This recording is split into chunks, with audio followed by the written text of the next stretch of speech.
Hi అండి. అందరికీ నమస్తే. Welcome back to our channel Vijay Kiran home. అందరూ ఏం చేస్తున్నారు? అందరూ బాగున్నారు కదా! నేను కూడా చాలా బాగున్నాను. అలాగే ఆ దేవుడి దయ వల్ల మనందరం కూడా ఎప్పుడూ బాగుండాలని మనస్ఫూర్తిగా కోరుకుంటూ ఈరోజు వీడియోలోనైతే రేపటి రోజు అంటే మార్చి 29వ తేదీ శనివారం నాడు శని అమావాస్య ఏర్పడిపోతుంది. ఈ అమావాస్య చాలా శక్తివంతమైనది. శనివారం కలిసి రావడం ఇంకా విశేషం. అమావాస్య తిథి అంటేనే లక్ష్మీదేవికి చాలా ప్రీతికరమైనది. అయితే ఇదే రోజున సూర్యగ్రహణం కూడా ఏర్పడిపోతుంది. అమావాస్య రోజున ఎలాంటి నియమాలను పాటించాలి? మన భారతదేశంలో గ్రహణ ప్రభావం ఉంటుందా? ఇలా ఎన్నో విషయాల గురించి మనం ఈ వీడియోలో తెలుసుకుందాము. ముందుగా వీడియో చూస్తున్న వాళ్ళందరూ ఒక లైక్ చేసి మన ఛానల్ని తప్పకుండా సబ్స్క్రైబ్ చేసుకోండి. లైక్ అస్సలు కొట్టడం మర్చిపోకండి. లైక్ చేయండి.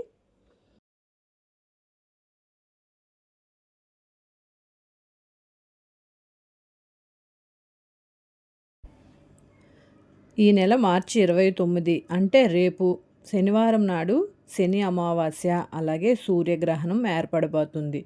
అయితే మన భారతదేశంలో మాత్రం సూర్యగ్రహణం కనిపించదు. కాబట్టి గ్రహణ ప్రభావం ఏమాత్రము ఉండదు. గ్రహణ నియమాలు పాటించవలసిన అవసరమూ లేదు. కానీ అమావాస్య నియమాలను మాత్రం తప్పనిసరిగా పాటించాలి. పాటిస్తే మనకే అంతా మంచే జరుగుతుంది. ఉగాది పండుగ ముందు రోజు అమావాస్య ఏర్పడింది. కాబట్టి ఈ అమావాస్య రోజున కొన్ని నియమాలు పాటిస్తే అంటే మన తెలుగువారి సంవత్సరం ఉగాది పండుగ నుండి ఈ సంవత్సరం అంతా మనకి అంతా బాగా కలిసి వస్తుంది. ఈ నియమాలు పాటించడం వలన ఈ సంవత్సరం అంతా కూడా మనకి అంతా మంచే జరుగుతుంది.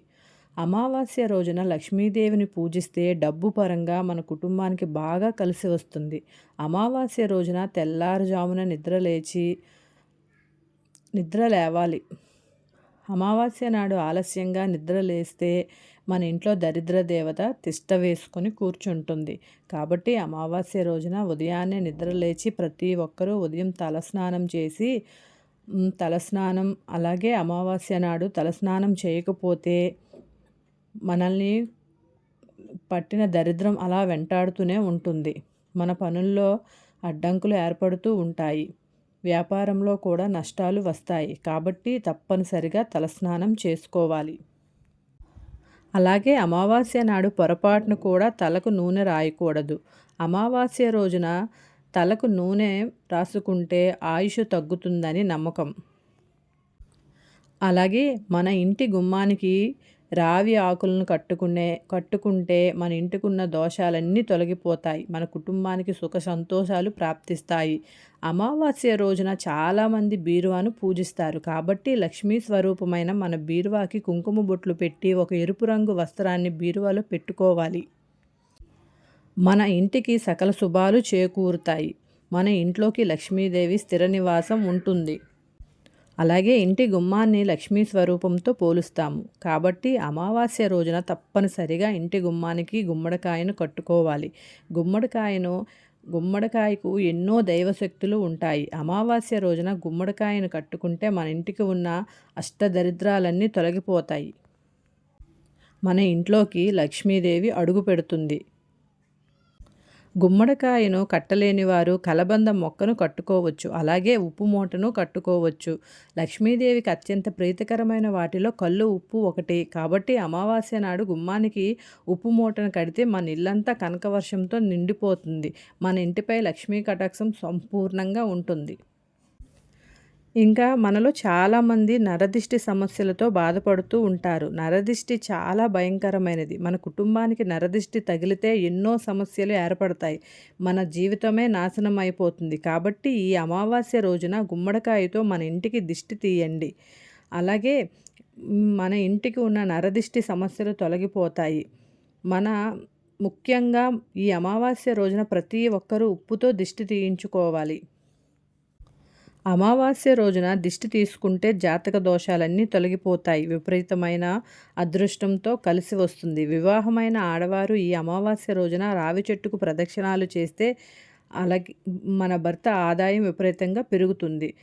మన ఇంటి సంపద కూడా రెట్టింపు అవుతుంది. అమావాస్య నాడు రాత్రి సమయంలో మాత్రం ఎట్టి పరిస్థితుల్లోనూ ముగ్గులు వేయకూడదు. అమావాస్య నాడు వేసే ముగ్గులు మన ఇంట్లోకి దిష్టశక్తులను ఆకర్షింపచేస్తాయి. ఎవరైతే డబ్బు సమస్యలతో బాధపడుతున్నారో అలాంటి వారు ఈ అమావాస్య రోజున ఉదయం స్నానం చేసి ఓం లక్ష్మీదేవాయ నమః అనే మంత్రాన్ని 108 సార్లు జపించండి. ఆర్థిక సమస్యలన్నీ వెంటనే తొలగిపోయి మన ఇంట్లోకి పుష్కలంగా డబ్బు ఉంటుంది. మరీ ముఖ్యంగా ఈ అమావాస్య రోజున తులసిని పూజిస్తే ఇంకా మంచిది.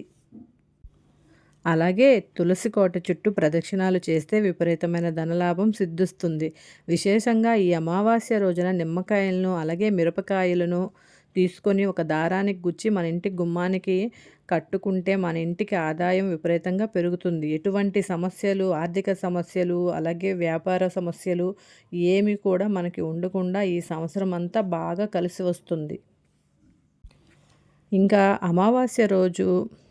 అమావాస్య రోజున జుట్టు కత్తిరించుకోవడము, షేవింగ్ చేసుకోవడము, గోళ్ళు కత్తిరించడం చేయకూడదు. ఇవి మన ఇంటికి దరిద్రాన్ని ఆహ్వానించినట్లే అన్నమాట. అమావాస్య నాడు మాంసాహారాన్ని తినకూడదు. మరీ ముఖ్యంగా గోధుమలు మరియు బియ్యం కొనకూడదు.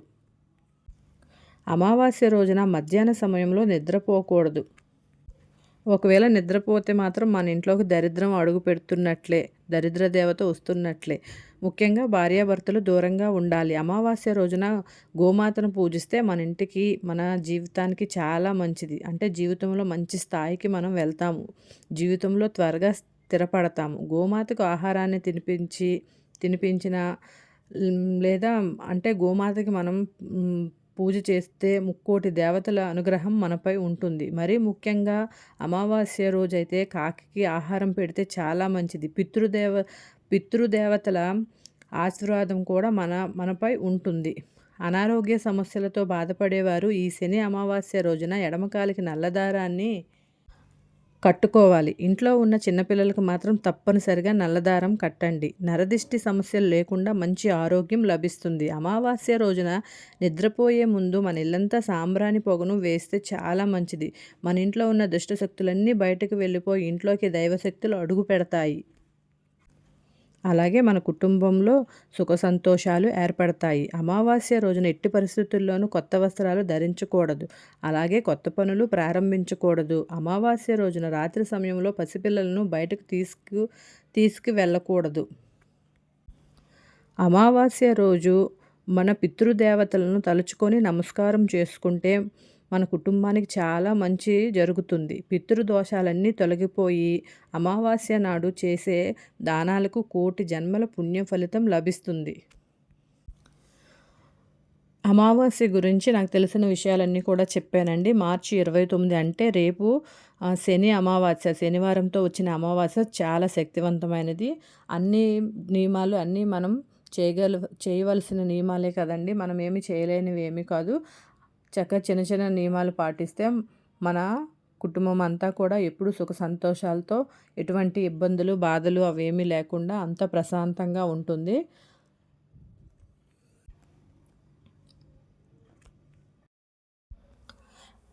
అన్ని పరిహారాలు చేసుకుంటూ ఈ సంవత్సరం అంతా అందరూ బాగుండాలని మనస్ఫూర్తిగా కోరుకుంటూ మళ్ళీ నెక్స్ట్ వీడియోలో కలుద్దామండి. వీడియో చూసినందుకు అందరికీ ధన్యవాదములు. థ్యాంక్ యూ సో మచ్ అండి.